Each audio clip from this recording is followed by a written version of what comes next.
Long before the Ozarks were advertised, long before anyone thought to call them a destination or a playground, people already knew these hills as a place where the body could soften and the spirit could rest.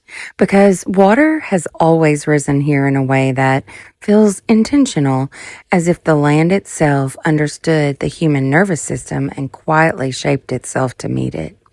For thousands of years before cottages or rail lines, native peoples moved through this region following springs, rivers, and cool limestone places, not as curiosities, but as necessities, knowing which waters eased pain, which calmed fear, which places were meant for resting the sick, or listening for guidance.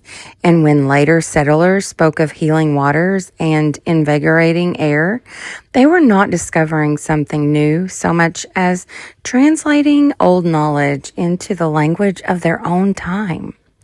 The Ozarks were never easy to reach, and that difficulty mattered because for a long while, you could not simply pass through these hills by accident.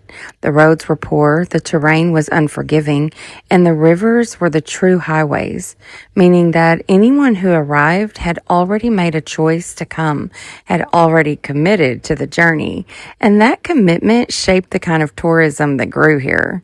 Water was the road, and wherever it slowed or widened, people gathered. Places like Rockaway Beach, Cotter, Forsyth rise because of grand plans or speculative dreams, but because the river made them possible, carrying people, supplies, music, and money into valleys that would have otherwise remained quiet and inward facing.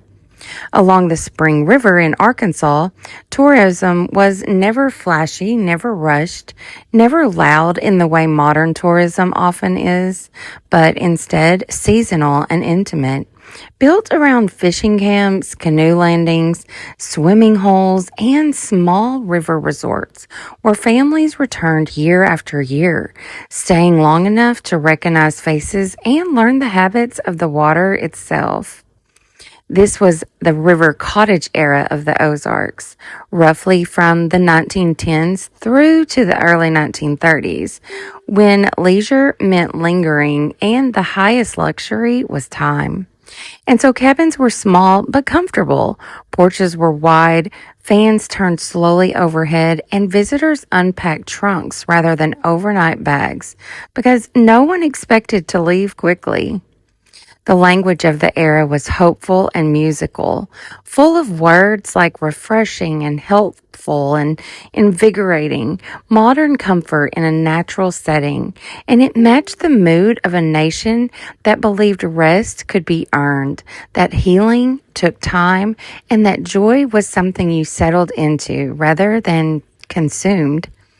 These river resorts were not built for weekends, but for weeks, sometimes whole summers, with dance pavilions glowing near the water at night, small orchestras or fiddlers playing tunes that drifted across the current, and dining halls where strangers became acquaintances, and acquaintances became something closer simply because they kept seeing one another day after day. The Ozarks became known as the playground of the Ozarks, not because they were wild or indulgent, but because they offered a balance that people were beginning to lose elsewhere. A place where the body could move during the day and rest deeply at night, where pleasure and healing were not separate pursuits, but they were part of the same rhythm. Tourism did not arrive as an extra layer placed on top of these towns. It became the very thing that supported many of them, sustaining general stores, boarding houses, fishing guides, musicians, cooks, ferry operators, and families whose livelihoods rose and fell with the seasons of the river. When the river thrived, the towns thrived, and when the river struggled, everyone felt it. Floods in the 1920s reminded people that water, while generous, does not negotiate. And when resorts were damaged, the land was rearranged. Conversations about dams began in earnest, framed as protection and flood control. though they carried quieter promises too of electricity, predictability, and modern progress. Those plans were delayed by depression and war, sitting patiently on shelves while people continued to come to the Ozarks for the same old reasons, slipping away from cities to soak in mineral waters, breathe cooler air, and let time stretch again until finally, in the 1940s and 50s, the dams rose and the rivers stopped. When current became still water, everything changed again. River resorts that depended on flow lost their purpose almost overnight. Cottages built for moving water found themselves stranded inland, and places like Rockaway Beach, once lively and full of music, grew quiet not because they failed, but because they had completed what they were built to do, I suppose. The lakes ushered in a new era, the motor court era, where automobiles replaced riverboats. Stays grew shorter, convenience mattered more than ritual, and rest was reshaped to fit a faster world.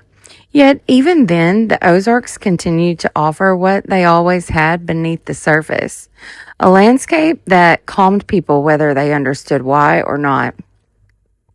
If you walk these old cottage era towns, especially in the early mornings or at dusk when the light softens and sound carries farther, you can still feel it. Not as sadness or loss, but as a kind of fullness, as if the land remembers everybody that ever rested there and holds that memory gently. The Ozarks have always been a healing land, long before roads, long before resorts, long before anyone thought to call it tourism. And they remain one still, quietly doing what they have always done. Thanks for listening. I'm Angelia, the Ozark Mystic of Arkansas.